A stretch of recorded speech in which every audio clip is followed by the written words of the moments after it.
La France a besoin des autres. C'est comme ça que j'ai intitulé mon dernier ouvrage, qui se veut un cri d'alarme contre la fermeture des économies, des frontières, mais aussi des esprits, et peut-être surtout des esprits.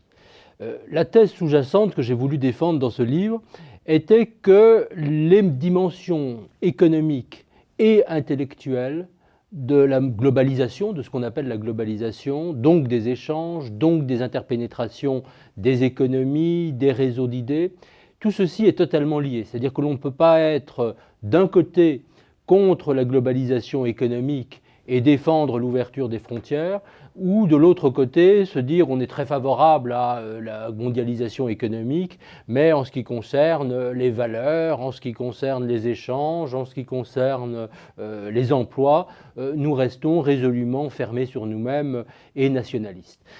Je crois que dans le débat politique actuel, cette reconnaissance des bienfaits de l'ouverture, de l'esprit d'ouverture, doit devenir quelque chose qui soit beaucoup plus partagé qu'il ne l'est. Parce que si l'on essaye de comprendre les 4 attitudes principales qui aujourd'hui existent sur la scène politique, on s'aperçoit qu'il n'y en a finalement qu'une seule, qui combine ces 2 principes de l'ouverture à la fois économique et de l'ouverture intellectuelle. Quelles sont ces 4 attitudes ?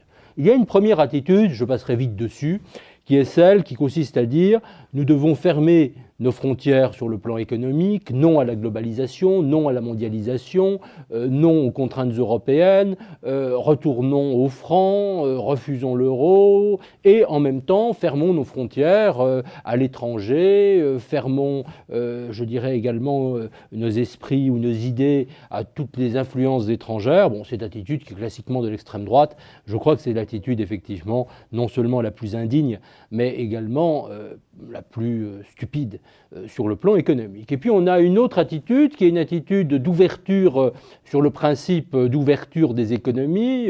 Oui, la mondialisation elle est nécessaire, l'Europe évidemment et le grand marché sont nécessaires. En revanche, dès qu'il s'agit des questions de sécurité, dès qu'il s'agit des questions de migration, dès qu'il s'agit des questions, je dirais, de préférence nationale sur l'emploi, dès qu'il s'agit de l'ouverture des universités, on a là une attitude de fermeture. Et je crois que cette attitude-là, qui caractérise, il faut bien le dire, une partie de la droite sur l'échiquier politique aujourd'hui, j'ai bien une partie seulement, est une attitude non seulement qui ne me paraît pas très digne sur le plan national, mais qui également, on le voit de par contagion, finit, parce qu'on ne peut pas, si l'on veut défendre une cohérence, être d'un côté de la barrière sur la mondialisation économique et d'un autre sur la mondialisation intellectuelle, se conduit également, se traduit par aussi petit à petit une fermeture des économies. Et on voit cette même partie de la droite qui défendait avant des positions libérales, finalement défendre de plus en plus des positions de fermeture. Et puis il y a une troisième attitude, qui est une attitude d'une partie, je dirais, de la gauche radicale, d'une partie également de la mouvance écologiste de gauche, qui, elle, dit, oui, évidemment, l'Europe, c'est une belle idée, encore qu'une partie ne le dise pas, mais sur le plan des principes. En revanche, l'Europe libérale, alors déjà, qu'est-ce que c'est qu'une Europe dont on n'accepterait pas les principes liés au grand marché, qui dit également, oui, nous devons reconnaître que nous sommes tous frères, nous sommes tous égaux, vive le multiculturalisme, ce qui est d'ailleurs une thèse que je ne défendrai pas, essayons de nous ouvrir le plus possible sur les autres, mais en revanche, sur le plan économique, la globalisation, voilà l'ennemi, fermons-nous. Et en fait, on s'aperçoit que dans cette partie de la gauche radicale, il y a aussi une tendance inverse de celle que l'on voit dans une partie de la droite, qui se traduit par finalement très vite une forme aussi, je dirais, de préférence nationale et de refus de l'ouverture intellectuelle. Comment être ouvert sur le plan des idées, comment être ouvert aux échanges de personnes si l'on est fermé sur la question de la globalisation économique. Je crois que c'est impossible. Et puis il y a une quatrième attitude qui est celle d'une partie, disons, de la gauche social-démocrate, d'une partie également de la droite modérée, qui consiste à dire, et je crois que c'est cette position-là sur laquelle nous devons essayer de travailler, quels que soient les accords ou les désaccords avec cette partie de la gauche ou de la droite, qui consiste à dire qu'il faut effectivement essayer de tenir ensemble ce que j'appellerais les 2 globalisations, cette mondialisation des idées et cette mondialisation économique, ce qui veut dire accepter, parce que c'est nécessaire, et c'est ça que j'ai voulu défendre dans ce livre, La France a besoin des autres, accepter tout simplement de jouer pleinement le jeu de la globalisation économique, accepter les échanges, accepter l'ouverture des marchés, accepter la concurrence, la compétition que suppose l'internationalisation, accepter plus que jamais l'ouverture de nos universités, l'ouverture de nos centres de recherche, l'ouverture également de nos médias et également accepter aussi qu'une partie de nos talents de manière libre et ne pas considérer que c'est une forme, je dirais, d'absence de patriotisme, accepter que nos talents partent également à l'étranger. Et je crois que cette ouverture, par exemple, des universités est très importante.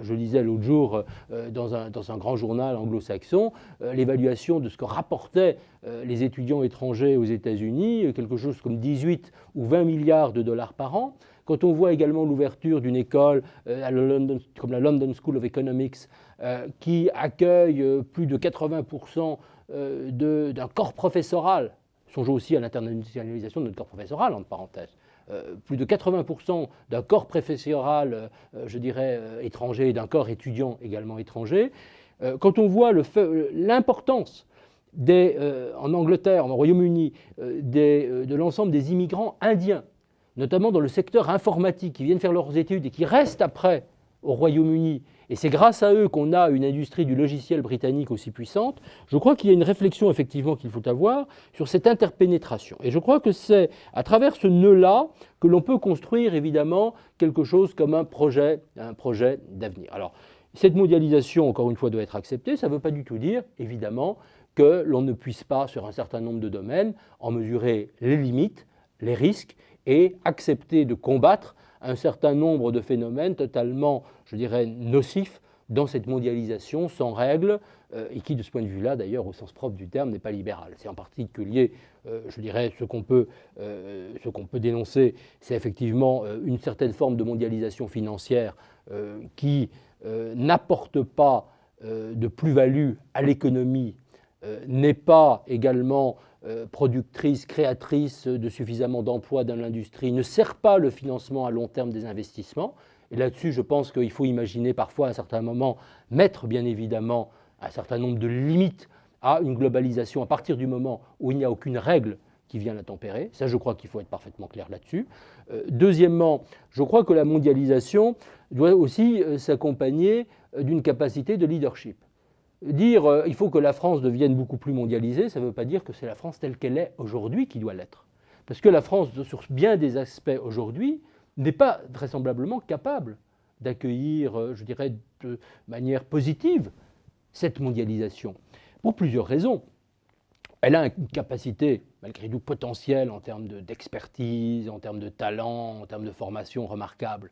Mais on sait très bien qu'aujourd'hui, dans bien des secteurs, son industrie est insuffisamment bien structurée, n'est pas assez puissante pour accepter le choc de la globalisation. Deuxièmement, on sait très bien, je ne vais pas revenir longtemps sur ce sujet, qu'en ce qui concerne notre commerce extérieur, qui est un, vous le savez aujourd'hui, des déficits absolument records, il y a des progrès considérables à faire en termes à la fois de sélection des zones vers lesquelles nous exportons. Nous sommes beaucoup trop présents dans les pays émergents de manière assez manifeste. Nous avons un réseau, on le sait aussi, d'entreprises de taille intermédiaire tout à fait insuffisant également. Je crois qu'il y a un effort préalable à faire.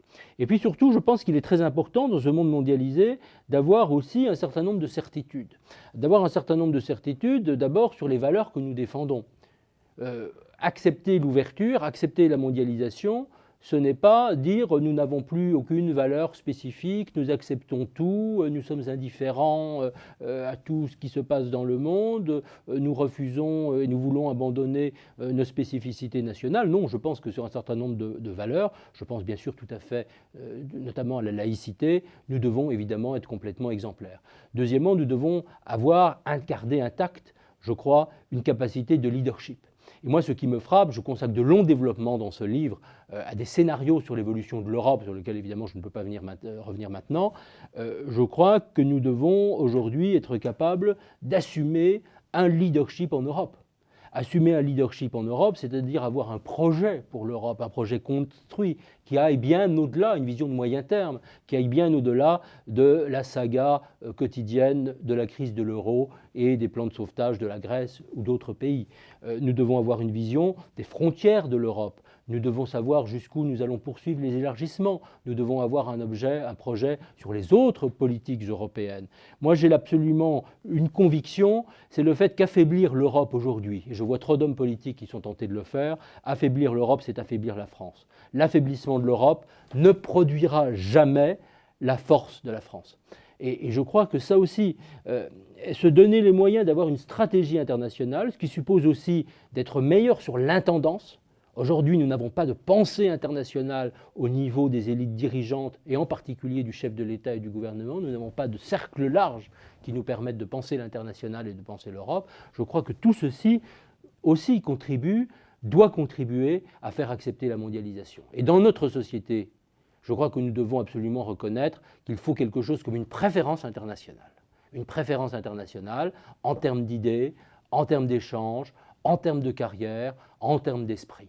Je crois que la société française, à qui malheureusement pendant la campagne présidentielle on parle très peu d'international, très peu d'Europe, sauf pour la critiquer ou pour la condamner, je crois que la société française est totalement mûre. Il y a beaucoup de personnes qui me le disent, même de gens qui ne sont jamais à l'étranger, qui se rendent bien compte que c'est là que sera notre avenir. Eh bien, je crois qu'il y a un gros travail que nous devons accomplir tous ensemble sur ce plan. Merci.